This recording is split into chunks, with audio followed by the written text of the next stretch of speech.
In our everyday lives, we experience different relationships, whether that be personal or professional. These relationships mold how we think, who we are, and who we're going to become. But let's pause for a minute and think about what relationships actually are and what it means to build relationships. So, one, relationships can be defined as the way in which two or more people or things are connected and how and or the state of being connected. So, what does that really mean? So, if you think about relationships, we often think about, boyfriend, girlfriend, friendship relationships, but relationships, especially as a leadership quality, is much more than that. We go through different relationships, as I mentioned, and these kind of mold these experiences and these people mold who we are, who we're going to become, how we think, how we move, and most importantly, how we choose to lead others. So first, I'm going to talk a little bit about professional relationships. We have so many professional relationships that we don't even realize are relationships in the first place.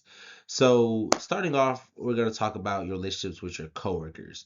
So coworkers are more than just people you show up and see every day, but it's an actual team.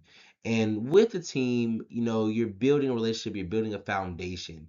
And for some people, it might not be as personal, but you need to have some form of relationship with your team members in order to make work flow.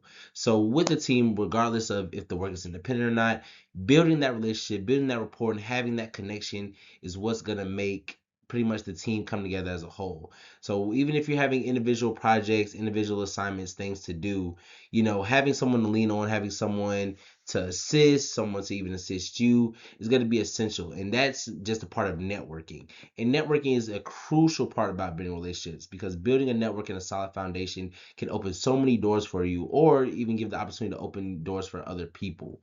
When you're, in a work setting, professional setting, you never know where that person's going to go, where you may end up, and building that relationship and building that rapport with someone could be essential to your future.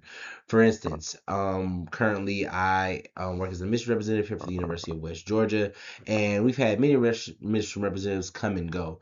And with that, we meet other mission representatives. And fortunately enough, through these relationship building tactics with other mission representatives, I've been able to interview people coming from other schools as mission reps and have them interview here. And because of that rapport I've built with them and that relationship that we built, I was able to vouch for them during their interview, after their interview, to leadership and say, hey, I know this person. I see them out when we recruit often for different colleges. They're, a person of their word. They get work done. They're really enthusiastic and they do their job well. And we built a relationship, so I know they're a good person. So building that relationship with these people is really essential and offers a lot of room for opportunity. Next, I want to really kind of talk about potential partners. So even people you might not work with directly, but they still have an impact. That's a good thing to just build that relationship because it makes the environment better, and you never know what doors might open up. Especially when I've seen opportunities of people who came from different departments try to come into my office. Just building that or having some prior relationship helps with that. And next is clients, potential clients, things of that nature. I have to interact with plenty of high school students, and building relationships with them helps persuade them to, apply to the University of West Georgia, come to the university, and basically kind of make that market. Even if they don't choose West Georgia, that relationship that's built and that image that's put out has, a positive impact and really kind of says a lot. The second type of relationships I want to dive into is personal relationships. Personal relationships are what really defines your character because with personal relationships is really no end goal. With professional relationships, although ideally you want to build something good and that's a part of your image, but with personal relationships, it's no gain. It's simply, building relationships with people who, make you feel well, who you connect with on a personal level, and that goes with for family or friends.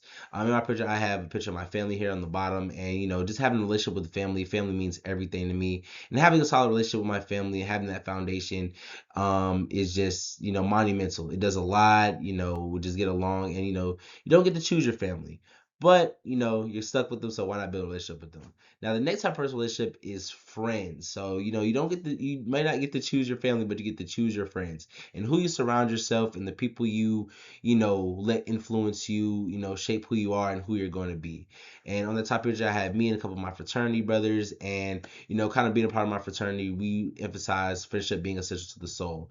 And just being a part of an organization opens a lot of room for networking and a lot of room for opportunities and growth. growth and just building that relationship kind of really capitalize on what I mean when it says, relationships have, does more than just, the bare minimum. And it excels beyond just, boyfriend, girlfriends, friendships or whatever. But, actually building a network, being a good person and, the opportunities that relationships can build and create for you really kind of shape how things can go and who you are and how things will be in your future.